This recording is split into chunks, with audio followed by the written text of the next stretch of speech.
परवरदिगार आलम ने इस आयत में एक ऐसे जालिम का तज़किरा किया है जो क़यामत के दिन अपने दोनों हाथों को काटेगा और ये कहेगा कि काश मैं रसूलुल्लाह के साथ सबील को पकड़ लेता, रसूल खुदा के साथ उनका रास्ता जो है उस पे चलता, उस पे कायम रहता। फिर अगली आयत में बिला फासला फरमाया वही शख्स ये सदा देगा, या वैलता लैतनी लम अत्तखिज़ फुलानन खलीला, ए काश है मेरी बर्बादी, मुझ पे वाय हो, काश मैं उस शख्स को अपना दोस्त न बनाता। लक़द अज़ल्लनी अन ज़िक्र बअद इज़ जाअनी, वो ऐसा मेरा दोस्त था कि जिक्र आने के बाद उसने मुझे गुमराह कर दिया। इस आयत में परवरदिगार आलम ने एक ऐसे फर्द का तज़किरा किया है, ऐसा किरदार है। आयत के तर्जमे से और सादा मफ़हूम से बात सामने आती है कि ये ऐसा शख्स है जिसने अपने दोस्त की बात मानी। ये सही रास्ते पे था लेकिन उसके दोस्त ने उसको सही रास्ते से हटा दिया। जो ताबीर है वह यौम यअज़्ज़ु ज़ालिम, याज़ और अज़ ये दांतों से किसी चीज़ को काटना उस मानी में इस्तेमाल होता है। जैसा कि कुरान करीम की दूसरी आयत में जो मुसलमानों और मोमिनीन के दुश्मन हैं उनके लिए ये ताबीर आई है, अद्दु अलैकुमुल अनामिल मिनल गैज़, कि जब वो गुस्सा आता है उनको मुसलमानों पर, मोमिनीन पर, तो वो उस गुस्से की वजह से अपनी उंगलियों को काटते हैं। अलबत्ता ये ताबीर उंगलियों को काटना, हाथों को काटना, ये बाज़ दफ़ा गुस्से की अलामत होती है, बाज़ दफ़ा हसरत और नदामत की निशानी होती है। वो फ़र्द जो कुछ नहीं कर सकता, बाज़ दफ़ा आप देखते हैं वो फ़र्द जो जिसमें इंतकाम लेने की, बदला लेने की हिम्मत और ताकत नहीं होती, तो फिर वो क्या कर रहा होता है, अपने आप को बाज़ दफ़ा नुकसान पहुंचा रहा होता है। आपने देखा होगा अपने आप को मार रहा होता है, इस तरह की हरकतें कर रहा होता है, अपना गुस्सा जो है वो निकाल रहा होता है, क्योंकि मद्दे मुकाबिल उससे वो इंतकाम नहीं ले सकता। लिहाजा फरमाया कि ये जालिम अपने दांतों से अपने दोनों हाथों को काटेगा। वहाँ जो कुफार और मुशरिकीन की बात है मोमिनीन के लिए, वहाँ ताबीर है कि वो गुस्से की वजह से वो उंगलियों को काटेंगे। लेकिन जो आखिरत में, इस यौम से मुराद क़यामत का दिन है, आखिरत में जो जालिम अपने हाथों को काटेगा वहाँ पे ताबीर क्या है, अला यदई है, अपने दोनों हाथों को काटेगा। दांतों से उंगली नहीं काटेगा, एक हाथ को नहीं काटेगा, अपने दोनों हाथों को काटेगा। ये किनाया है इससे कि बहुत ज्यादा वहां पे पशेमान होगा, बहुत ज्यादा हसरत खाएगा।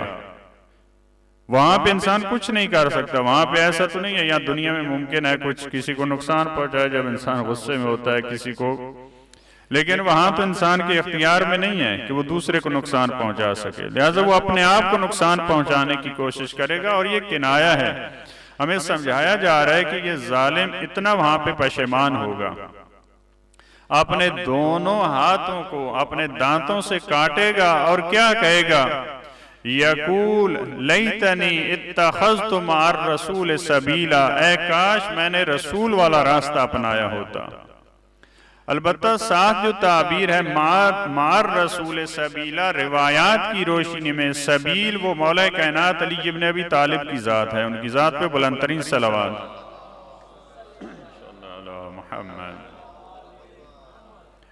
सबील जैसा कि आप पढ़ते हैं इसमें दुआए नुदबा में, दुआए नुदबा की जब आप तिलावत करते हैं, ऐन सबील बाद सबील, यानी अहले बैत अलैहिस्सलाम के लिए जो ताबीर है वो रास्ते की ताबीर है। ऐन सबील बाद सबील, वो कहाँ है रास्ते, वो सिरात मुस्तकीम कहाँ है, एक के बाद दूसरे। लिहाजा रिवायात की रोशनी में इसका मिस्दाक सबील का, यानी ये जालिम अपने हाथों को काटेगा और कहेगा काश मैं रसूल खुदा के साथ अली इब्न अबी तालिब को भी दोस्त रखता, काश उनकी विलायत में, ये रिवायात की रोशनी में। वगरना अगर आम आयत के मफहूम को देखें, अगर इसके शान नुज़ूल में आप जाएं, एक फर्द है जिसका नाम है उक़बा बिन अबी मुईद, इसका एक दोस्त है जिसका नाम है उबय इब्न खलफ। ये उक़बा बहुत बड़ा ताजिर है, मोमिन नहीं है, मुसलमान नहीं है, लेकिन रसूल खुदा की महफिल में आता है। आप समझ लें कि कुछ इसमें ज़मीना है हिदायत का, बात सुनने का, हक बात सुनने का। ये उन अफराद में से नहीं है कि जो दूर से भाग जाते हैं, रसूल खुदा की महफिल में नहीं आते, उन अफराद में से नहीं है। महफिल में आया करता था और ये जब तिजारत पे जाता था, जो ही वापस आता, इसकी ये रूटीन थी कि जब वापस आता है कौम के जितने बुजुर्ग हैं उनको इनवाइट करता था अपने घर, बहुत बड़ी दावत। और ये अच्छे इस बहाने मुलाकात हो जाती है अफराद से कि खाने पे बुलाएं, वहां पे गुफ्तगू करें। ये इसकी आदत थी, अच्छी आदत थी। एक मरतबा जब ये आया तो इसने खत्मी मरतबत को, यहाँ पे दूसरे सारे मेहमान और जो कुरैश के बुजुर्ग थे उनको बुलाया, वहां पे खत्मी मरतबत जो है उनको भी दावत दी, क्योंकि वहां जाया करता था। अलबत्ता ये मोमिन नहीं था।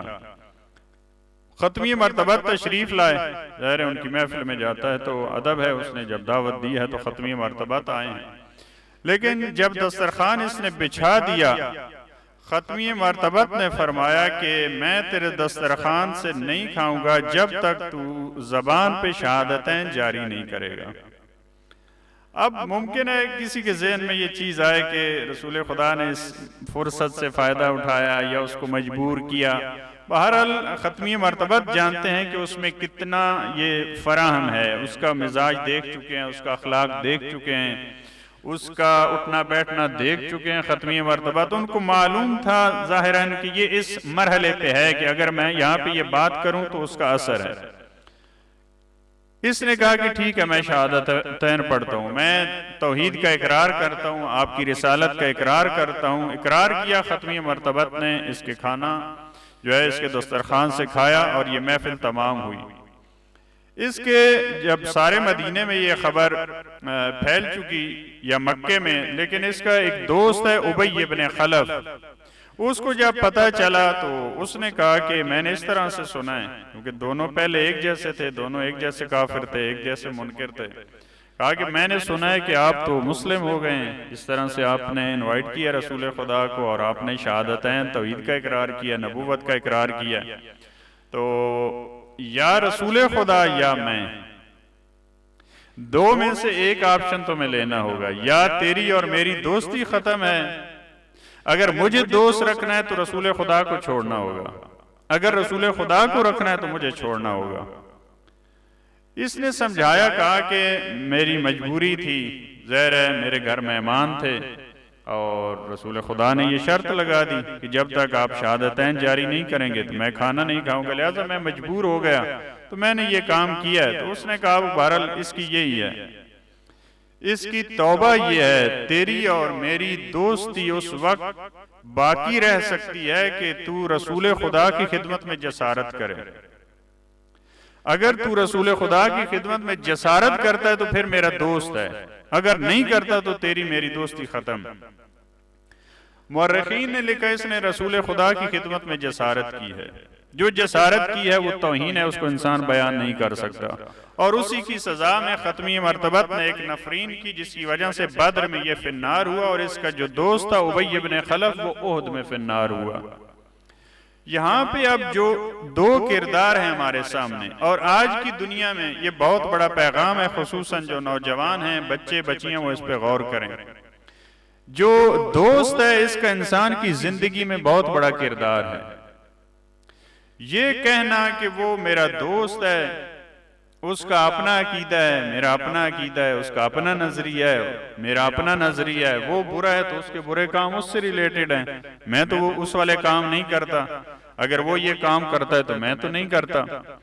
तो दोस्ती का आप उसकी लाख तौजीहें करें फिर भी उसका इंसान की जिंदगी पे असर है। ये बड़े अफराद का वाक़या है, ये बच्चों का नहीं है, नौजवानों का नहीं है। यानी एक बड़ा फर्द, समझदार फर्द, एक ताजिर फर्द, उसको जब दोस्त ने कहा कि तू रसूल खुदा की खिदमत में जसारत कर, कफर वरतद्दा, यानी एक दोस्त में ये पावर है कि वो इंसान को काफिर और मुर्तद बना सकता है। पहले तो वो नहीं था मुस्लिम, अब मुस्लिम हो चुका, उसके बाद दोबारा खत्मी मर्तबत की खिदमत में जसारत की, काफिर भी हुआ और मुर्तद भी हुआ। लिहाजा दोस्त का ये असर है। जैसे वो मिसाल दी जाती है कि आप अगर एक टोकरी में सेब रखते हैं, उनमें एक खराब है, बाकी सब ठीक हैं, तो उसका असर है या नहीं? कुछ अरसे बाद वो जो उसके करीबी आहिस्ता आहिस्ता वो खराब होना लग जाएंगे। पुराने जमाने में होती थी, आजकल है या नहीं, जो आटे की चक्की होती थी जहां पे आटा बनाते थे। सब वो अफराद जो वहां पे काम कर रहे हैं और अगर कुछ भी नहीं करते, वो उस रूम में उस जगह पे अगर रहते हैं, जब वो बाहर आते हैं तो बिल्कुल सफेद होते थे। उनकी आंखें, उनकी पलकें, उनके बाल, पूरे का पूरा वो सफेद होते हैं। आप अगर वहां जाकर कोई काम नहीं करते, फकत आप खड़े हो जाएं, उसका असर होगा। कोयले की कान में जो फर्द जाता है वो कोई और काम नहीं करता, लेकिन जब बाहर आएगा तो वो स्याह होगा, उसके कपड़े स्याह होंगे, उसका चेहरा स्याह होगा, वो पहचाना नहीं जाता, डर आता है उसको देख के। दोस्त का इंसान की जिंदगी में इसी तरह से असर है। रिवायात बहुत खूबसूरत हैं। अलमरउ अला दीन खलीलिही, इंसान अपने दोस्त के दीन पे है। ये बहुत खतरनाक रिवायात हैं। यानी इसमें खतरनाक से मुराद दोस्त का असर इस हद तक है कि इंसान अपने दोस्त के दीन पे होता है। लिहाजा फरमाया फलयंजुर मन युखालिलु, आप देखो किसको अपना दोस्त बना रहे हो। हर एक फर्द से आप दोस्ती नहीं कर सकते। हर अकीदे का फर्द, हर फिक्र का फर्द, चाहे वो लड़का है चाहे लड़की, ऐसा नहीं है कि वो कहें कि नहीं उनकी अपनी फिक्र है। और ये भी एक खूबसूरत रिवायत है, परवरदिगार आलम जिस फर्द से खैर का इरादा रखता है उसको सालेह दोस्त अता करता है। यानी ये उनके साथ रिवायात हैं। देखें, परवरदिगार आलम जिससे खैर का इरादा रखता है, फरमाया फक्कहू फिद्दीन, उसको दीन में फकीह बना देता है। जिससे परवरदिगार आलम खैर का इरादा रखता है उसको कब्र सैयदुल शुहदा की ज़ियारत नसीब करता है। उसी सियाक में साथ क्या रिवायत है, बिल्कुल वही ताबीर, परवरदिगार आलम जिससे खैर का इरादा रखता है उसको बेहतरीन और सालेह दोस्त अता करता है। अदा करने का अलबत्ता ये मतलब नहीं है कि हम अपनी मर्जी करें फिर हम कहें कि इंशाल्लाह जो खुदा ने हमारे लिए चाहा, यानी उसमें हमारी मंशा शामिल है, हमारा इख्तियार, हमारा इंतखाब शामिल है। ऐसा नहीं है कि जैसा फर्द है वो फर्द अगर गुमराह है तो आपको गुमराही की तरफ लेके जा सकता है। इस फर्द का इकरार है वहां पे, या वैलता लैतनी लम अत्तखिज फुलानन खलीला, वाय हो मुझ पे, ऐ काश मैं उस फर्द को अपना दोस्त ना बनाता। देखिए यहाँ पे इन आयात में सूरह फुरकान की आयत नंबर 27 और 28 में दो जगह पे ये काश मौजूद है। पहली आयत में ऐ काश क्या है, इत्तखज़तुम मार रसूल सबीला, काश मैंने रसूल खुदा का रास्ता अपनाया होता, काश मैंने रसूल खुदा के साथ अमीरुल मोमिनीन को अपना दोस्त बनाया होता, उनको अपना वली बनाया होता, उनके रास्ते को इंतखाब किया होता। ये एक लैतनी है, लैतनी यानी है काश। इसके बाद वाली आयत में दूसरी लैतनी है, उसमें क्या है, लम अत्तखिज फुलानन खलीला, यानी इंसान वहां पे मुमकिन है दो तरह की ऐ काश करे। एक ये कि ऐ काश मैंने फलां शख्स को दोस्त बनाया होता, दूसरी ऐ काश फलां शख्स को दोस्त ना बनाया होता। इन आयात का मफहूम ये और मैसेज ये है कि अगर इंसान अच्छे को दोस्त नहीं बनाता तब भी वो हसरत खाएगा, तब भी वो क़यामत में या लैतनी कहेगा। अगर बुरे को दोस्त बना लेता है वो भी या लैतनी कहेगा, क्योंकि दोनों के इंसान की जिंदगी में असर है। अगर इंसान का अच्छा दोस्त है, देखिए अगर आपका दोस्त अच्छा है, वो कुरान की महफिल में जा रहा है, आपको कहेगा आप नहीं आ रहे भाई साहब, वहां पे कुरान की महफिल है आप आए, वहां पे प्रोग्राम है आप आए। लेकिन अगर आपका दोस्त बुरा है तो वो जहां पे जा रहा है वो आपको भी पेशकश करेगा, कि आप नहीं वहां पे आना चाहते, आओ चलते हैं। कितने ऐसे अफराद हैं जो खुद बुरे नहीं होते, लेकिन क्या कहते हैं, उनको दोस्त कहते हैं, आए चलते हैं, आए चलते हैं। पहले क्या कहते हैं, वो पहले अपने अखराजात उससे लेके जाते हैं, उसे जहाँ पे ले जाना है उनका वो किराया है, उनका खाना है, वो खुद देंगे। ऐसे ऐसे जब उस इंसान को आदत हो जाएगी, फिर वो अपना भी और इसका सब का वो आहिस्ता आहिस्ता ये असर होता है इंसान की महफिल का। लिहाजा हम में से हर एक की जिम्मेदारी है, बुरे अफराद उनकी पूरी कोशिश होती है अफराद को अपनी तरफ खींचें, तो अच्छे अफराद ये अपनी जिम्मेदारी पे क्यों नहीं अमल करते। अच्छे अफराद की ड्यूटी है, जो मस्जिद में आने वाले हैं, जो इमाम बारगाह में आने वाले हैं, जो खवातीन हिजाब करने वाली हैं, इन सब की ड्यूटी है कि ये अपने साथ अफराद मिलाएं, दूसरे जैसे अपने साथ मिला रहे हैं। ये बहुत अच्छे बाज अफराद ऐसे हैं, खुद आते हैं महफिल में आते हैं, अब कुरान की हो रही है यहाँ पे बहुत ज्यादा इस्तेफादा, और आप में से हर एक फर्द कोशिश करे दूसरे अफराद को अपने साथ लाएं, उनको दावत दें, उनको बताएं।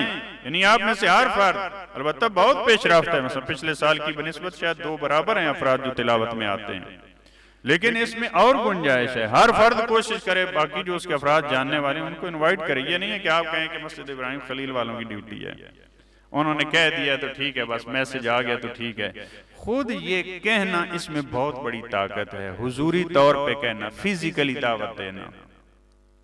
हमें याद है ऐसी मसाजिद, जब हम बाज़ दफ़ा पाकिस्तान के मुख्तलिफ इलाकों में गए, ऐसी मसाजिद जहाँ पे नमाज में एक सफ होती थी, आम दिनों में, माह रमजान की बात नहीं कर रहा, जब अफराद को दावत दी जाती थी उसी मस्जिद में सफ़ें कम पड़ जाती थी।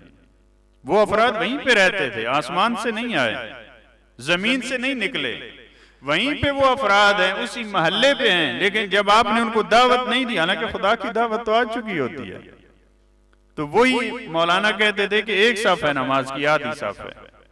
लेकिन जब दावत दी जाती थी अफराद को, घर घर जाकर, उनकी शॉप पे जाके, हर जगह, वहां पे आप देखते थे बाज़ दफा 8 सफ़े 10 सफ़े हो जाती थी। बाज़ दफा वो कहते थे कि आप ऐसे खड़े हो जाए, हमारे पास कोई चीज नहीं है, कोई सफ नहीं है, कोई कारपेट, कोई चीज नहीं है ऐसी। तो ये तवानाई होती है, ये जब इंसान एक दूसरे से उसको खुद जाके कहता है, खुद जाके मिलता है, तो ये उसका असर होता है। दोस्त बुराई में इसी तरह, जैसे ये कुरान की मिसाल है, आगे लेके जा सकता है, उसको गुमराही की तरफ लेके जा सकता है, जैसे उकबा को उबई इब्न खलफ लेके गया। इसी तरह अगर इंसान का दोस्त अच्छा है, बाज दफा बाज तारीख में ऐसे अफराद गुजरे हैं जो जवानी से दोस्त थे और शहादत तक उनकी दोस्ती बरकरार रही। अगर आपका दोस्त इस तरह से पाक फर्द है, वो जिस रुतबे पे खुद फायज होगा, उसकी कोशिश होगी कि अपने दोस्त को भी वहां पे ले जाए, क्योंकि वो मुखलिस है, उसकी दोस्ती किसी और बेस पे तो नहीं है। हबीब इब्ने मज़ाहिर और मुस्लिम औसजा, ये दोनों दोस्त हैं, लेकिन दोस्ती जवानी की, फिर बुजुर्गी की, ये कहां तक दोस्ती गई, ये आखिरी दमे शहादत तक ये इकट्ठे गए हैं। लिहाजा हबीब इब्ने मज़ाहिर जब कूफा से निकलने लगे हैं, तो ये नहीं कि अकेले चले जाएं, कहा कि मेरा दोस्त है, दोस्ती का हक अदा किया है। मुस्लिम इब्ने औसजा को देखा बाजार में खिजाब खरीद रहे हैं। बाज़ उलमा कहते हैं कि हमारी ताबीरें उनके ये अल्फाज नहीं थे कि तुम रीश को या बालों को खिजाब करना चाहते हो, मैं तुम्हें ऐसा खिजाब बताता हूं जो कभी नहीं उतरेगा, ऐसा रंग है, ये रंग तो उतर जाएगा 1 महीने के बाद। मैं तुम्हें ऐसा रंग बताता हूं, वो खून का खिजाब है जो करबला में होगा, वो कभी नहीं उतरने वाला। लिहाजा वहां तक, वहां भी देखे दोनों इकट्ठे हैं। फिर जब एक गिरता है तो दूसरा फिर अपने दोस्त को ये सिफारिश करके जाता है, अलैका बिहाज़र रजुल, अपने इमाम का ख्याल रखना। देखिए ये दोस्ती होती है, जब इंसान की खैर के रास्ते में दोस्ती होती है उसकी। अभी आजकल के माहौल में, वो तो करबला की बात है, आजकल के माहौल में बाज अफराद के बारे में आपने देखा होगा, उनकी तस्वीर वगैरह, कि जो जवानी में इकट्ठे थे, वो देखे वो शहादत तक के मरहले में इकट्ठे गए हैं। दोस्त ये होता है। इसी तरह अगर बुराई के मैदान में आए तो तब भी इसी तरह से, लिहाजा बुराई में आता है तो वो जैसे खुद होता है, इसी तरह से वो कर देता है अपने दोस्त को। खुसूसन नौजवान, चाहे वो लड़कियां हो या लड़के, इनमें बहुत ज्यादा अपने दोस्त की तरफ जाज़बियत बहुत होती है। यानी बाज़ दफ़ा अपने माँ बाप और दोस्त कहेंगे कि माँ बाप नहीं, हमें अपने दोस्त अजीज हैं, हमें अपनी सहेली अजीज है। यानी ये बाज़ दफ़ा इस मरहले तक ये खतरनाक मरहला है। इस इतना रुझान, अलबत्ता उसमें कुछ खामियां होती हैं वालिदैन की तरफ से, मुमकिन है वहां पे जो एक प्यार है, एक मोहब्बत है, एक उनकी बात को सुनना है, वो बाज़ दफ़ा नहीं होता। लेकिन बाज़ दफ़ा ये होता है कि वहां से मिल रहा सब कुछ, लेकिन फिर भी बच्चों का रुझान किस तरफ होता है? वो फ्रेश होते हैं जब अपने दोस्तों के साथ होते हैं, लेकिन जब घर में होते हैं, जब वालिदैन के साथ होते हैं, तो वहां वो क्या होता है, कहते हैं बोर हैं हम यहाँ पे, तो क्या। लिहाजा जब इस मरहले में पहुंचते हैं तो फिर जैसे उनको दोस्त कहता है, फिर वो इसी तरह से कहते नजर आते हैं। ये खतरनाक मरहला है। उस फर्द ने ये किया कि मैं अपने दोस्त को नहीं छोड़ सकता, दोस्त को नहीं छोड़ सकता, तुम्हारे बगैर मेरा गुजारा नहीं है, मैं रसूल खुदा को छोड़ सकता हूं, तुम्हें नहीं छोड़ सकता। यानी बाज़ दफा इंसान इस हद तक गिर जाता है कि अल्लाह को, अल्लाह के दीन को, रसूल को, इमाम को, सब चीजों को पुश करता है, लेकिन अपने दोस्त को कहता है कि मैं तुम्हें पुश नहीं कर सकता। इतना उसके लिए ये दोस्त अहम हो जाता है। कुरान करीम ने बहुत खूबसूरत कहा है, अल अखिल्लाउ यौमइज़िन बअदुहुम लिबअदिन अदुव्व इल्लल मुत्तकीन। ये सारे जो यहाँ पे दोस्त हैं, एक दूसरे के लिए मरते हैं, ये सब वहाँ एक दूसरे के दुश्मन होंगे, एक दूसरे को दुश्मन होंगे। इल्लल मुत्तकीन, हाँ दीनी बुनियाद पे जो दोस्ती है, तकवा की बुनियाद पे जो दोस्ती है, वो वहां पे दुश्मन नहीं होंगे। जिस दोस्ती की बिना दीन है, मजहब है, वो दोस्त वहां भी एक दूसरे के लिए कुर्बानी देंगे, वो वहां भी एक दूसरे के लिए कुर्बानी देंगे। कुर्बानी से मुराद जब इंसान, जैसे पहले वाकया बयान हुआ, यानी वही जब इंसान के पास कुछ नहीं होगा, वो कहेगा कि कोई है मेरी मदद करने वाला, कोई है जिससे मैंने नेकी की होगी, तो वो मौला कायनात और उसके शिया, मौला कायनात के चाहने वाले, वो खड़े होंगे, कहा कि इसने मुझे पानी दिया है, इसने मुझे खाना दिया है, इसने मुझे गाड़ी में सवार किया, इसने मेरे साथ ये नेकी की है। वही वहां पे जिस दोस्ती की बुनियाद मजहब और दीन है, वही अफराद वहां पे खड़े होंगे।